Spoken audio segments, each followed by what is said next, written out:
thought that game was a Super Bowl preview. At the same time that game was going on, we had the game for the Pennsylvania State Championship between the Steelers and the Eagles, and we had all the turmoil between Jalen Hurts and A.J. Brown, and so you just knew, Teddy, this was coming early. One-on-one, A.J., I got you today, okay? Jalen made a decision. He was going to make his receivers happy today, and that was the plan. How about the dance? How about the celebration? And they did it so people could see it. They did it so people could see it. 8 catches, 110 yards for A.J. Brown on the day. 11 catches, 109 yards for Devontae Smith, and it looked like the Eagles were going to pull away and hide. But then, Steelers hanging in. How about this catch from Freiermuth? The hands, I mean, the strength of the hands. Freiermuth catches everything. If you throw it to him, he's catching it. It's 17-13 at halftime. The Steelers are right there, and then suddenly they're not.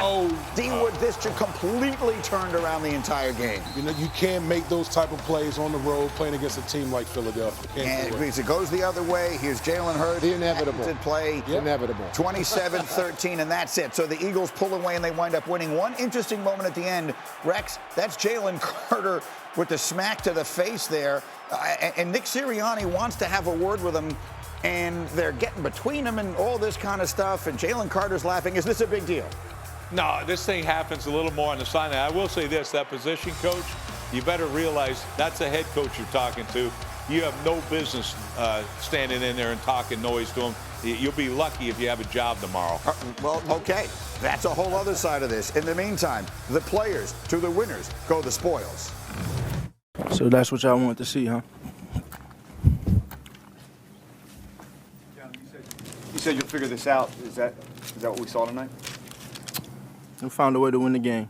You had that celebration with Jalen after the touchdown. I know you guys have done it before, but was that kind of a good way to show people like? For sure. That was our moment to tell everybody, shut up.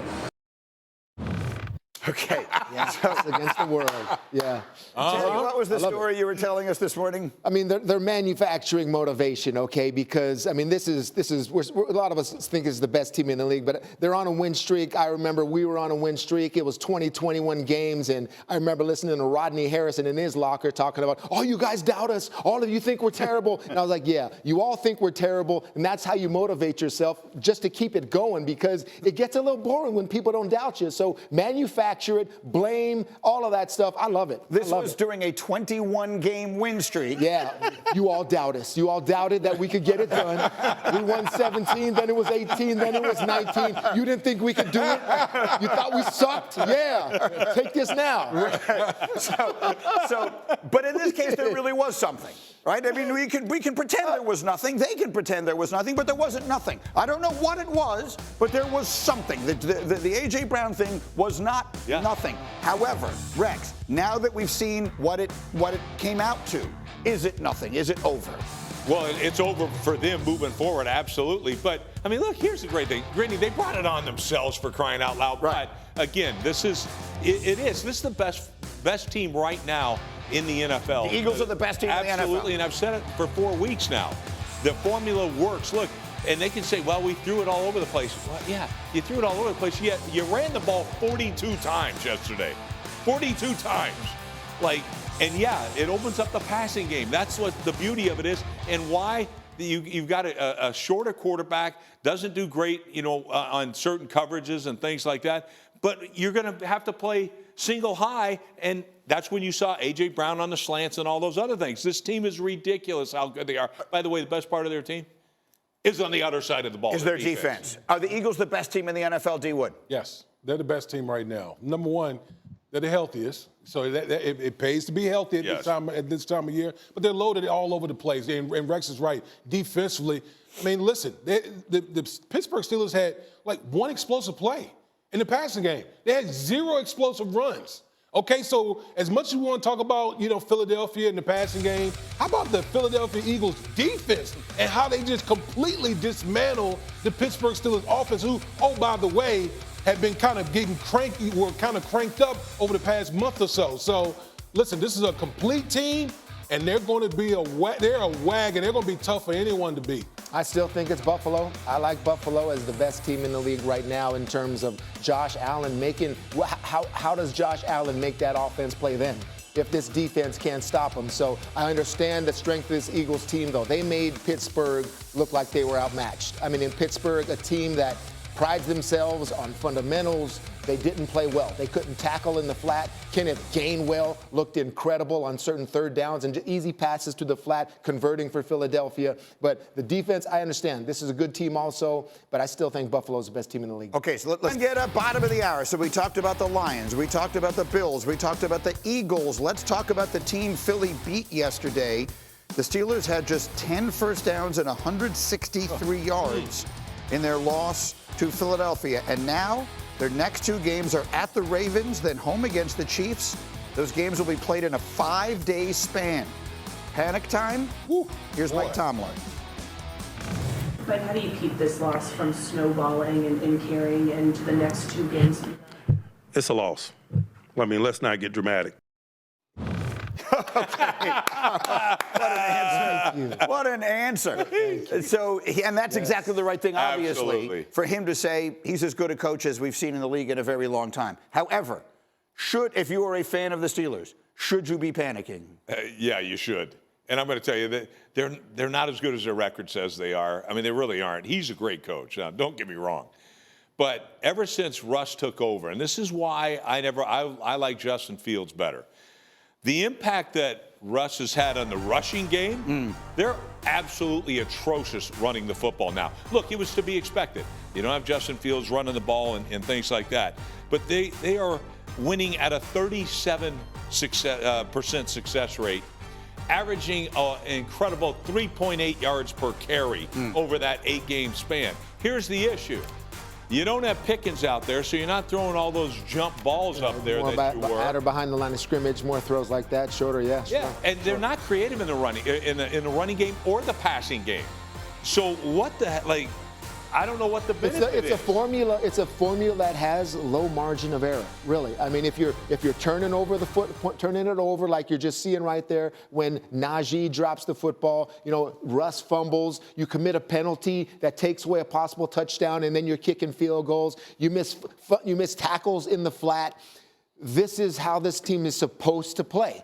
You're supposed to be fundamentally sound. You're supposed to take care of the football. You're supposed to play complementary football. And when you play that, the margin for error, you don't have the quarterback that can overcome all of that. When something's wrong and a quarterback can just take over. I don't think that's Russ. He needs these deep balls to be completed, but that's a high degree of difficulty right there. So when they have things not go right, it's tough for them to overcome. So that's a team that has to play mistake-free to go far. But I do think it's a good football team that when they do play that way, I mean, they can beat anybody. They're 29th in the league in rushing. So I thought we had when Arthur Smith came trotting into town. I'd like to see Fields get in there a little bit too and be a little more creative. And they're trying that, but still, I mean, any mistakes are big for this team. Mistakes are huge for this team, and that's a tough way to play if you're going to talk in Super Bowls, winning 3 to 4 games in a row. Yeah, he had against the best one teams. rush attempt for 8 yards, by the way, in the game. Problem with the Pittsburgh Steelers offensively, they don't have a guy you game plan for. That's the problem. Outside of George Pickens, who are you game planning for? No one scares you on their offense. They don't have anyone that's dynamic like that. And so, like you talked about, their margin for error is very, very small. Yeah. They got to play really good and really clean. And when they don't, when they run up against a superior team, Philadelphia was a superior team. Oh. You just watch the game, you could just tell, like, Philadelphia is way better than the Pittsburgh Steelers in that game. So, again, I think Mike Tomlin has done a hell of a coaching job with this team. I think Russ is playing better than most of us expected. But I think there's a ceiling to this team because they lack dynamic players on offense. Yeah, I don't see Russell Wilson playing a whole hell of a lot better than Justin Fields. In fact, I see the opposite in when it counts the most in the red zone. Going into this game, they were 43% efficiency in the red zone, scoring touchdowns in the red zone with Russell Wilson. And with Justin Fields in there, they were 50%, and he's way more dynamic in the run game. And I think you've lost a hell of a lot when you don't play this kid. And to me, I've always... You'd want to see this guy every down, Justin Fields. Absolutely. You know how I disagree there. I mean, I'd rather see Russ. I mean, I'd rather do the complimentary thing, Rex, but you feel strongly about Fields. I do. I mean, I do because I look at it from who I much rather, I don't mind defending Russell Wilson. And the reason for it is all I have to do is extend the play. He's going to throw the ball up there deep. So I'll stay on top. Yeah, okay. And then the running game is non-existent. It's non-existent, Brew. And that's why, to me, I'm like, you do yourself a disservice. I think when Justin Fields is in there, you defend 11 on 11, and the running game is so much more better when Justin Fields than it is with Russell Wilson. Yeah. So, again, look, he's not going to listen to me, and I get it. You know, he's won a hell of a lot more than I have. But I'm just telling you, I'd much rather defend against Russell Wilson at this stage of his career than a Justin Fields. Maybe the difference between the Steelers and the other three teams we've talked about, the Bills, the Lions, and the Eagles, those teams are so good that they can beat you even on a day they're not at their best. They can beat you even when some things go wrong. To your point, the Steelers need everything to go exactly the way they want it to go in order for them to beat these other teams, because the other teams just have more good players, particularly on offense. Yeah, you're talking about cream of the crop teams where if like the Eagles just showed, okay, Saquon, what do you have, 60 some odd yards yesterday? Okay, Jalen, throw for 290, that type of stuff. I mean, this is a Steelers team that needs defensive, big, impactful plays. You got to play clean on special teams. No penalties on offense. Russ has got to take care of the football. All of that has to happen on a consecutive game basis for them to get far. So maybe we don't think the Steelers are a legitimate championship contender.